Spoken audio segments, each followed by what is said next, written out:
Zonja Mehmeti, siç e dinë qytetarët gjatë kësaj fushate përballën me përmbajtje pa vërteta. Sipas jush, sa e vështirë është aktualisht të identifikohet një përmbajtje manipuluar me inteligjencë artificiale?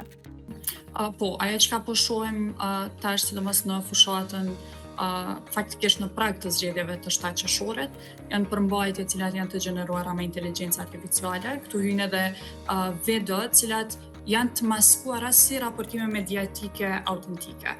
Don kanë nisë me qarkullu masivisht në rrjetet sociale përmes përdorimit teknikave deepfake. Këto materiale po simulojnë intervista reale me qytetarë, normalisht po përdorin logo mediash, ambiente publike, sikurse në shesh ose në aeroport ose vende të tilla, edhe audio sintetike për me kriju përshtypjen e autenticitetit. Me thonë po bëhen personazhe që po gjenerohen komplet me inteligjencë artificiale, edhe po shfaqen të bo deklarata politike për figura dhe zhvillime zgjedhore në Kosovë. Kohëve të fundit e kemi pa që po qarkullojnë video me biseda fabrikuar mes politikanëve. Sipas jush, si quhet ky fenomen edhe çfarë në kupton ky? Faktikisht përmbajtje gjeneruar me inteligjencë artificiale, përmbajtje e dobët me inteligjencë artificiale ku domethënë përfshin çështje politike, është një fenomen i ri i cili tashmë njihet si propaganda. Thonë janë përmbajtje të dobta, na po shohim gjithmonë më shumë video të politikanëve qoftë duke vallësu ose ndoshta duke pas lëvizje të çuditshme ose skena të cilat nuk kanë ndodhur asnjëherë, manipulimin në një mënyrë përmes propagandës kthehet në argëtim ose është shumë e vështirë pastaj me dallu ato se çka është reale dhe çka është e fabrikuar.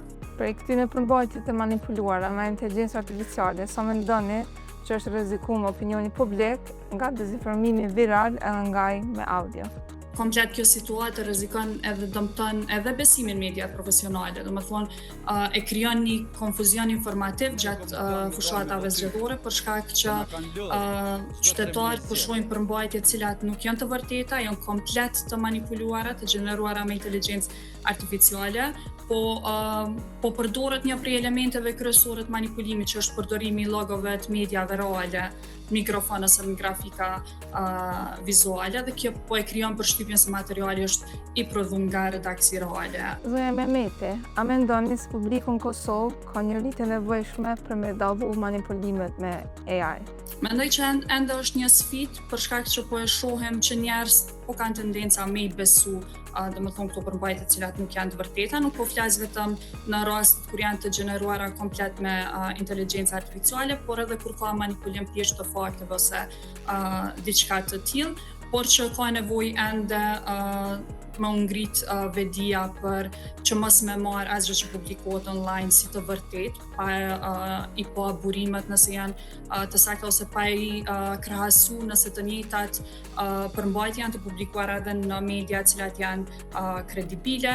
A mund të na tregoni sa janë shajë më të zakonshme që mund ta ndihmojnë një qytetar të kuptojë nëse një video apo audio është e manipuluar me AI? Tazëm këto video të cilat janë komplet të gjeneruara me inteligjencë artificiale, zakonisht zoni është shumë robotik, gjithmonë ka shendja të cilat janë të pazakonta të vendeve ku pretendohet se janë zhvilluar intervistat. Logot e mediumeve nuk janë ato 100% të njëjta, shpesh ndryshon qoftë në ngjyra ose ka diçka shtesë ose shkronjat mundën me qenë gabim. Janë elemente të cilat nëse ndalesh edhe sheh materialin mundesh me vret disa prej tyre.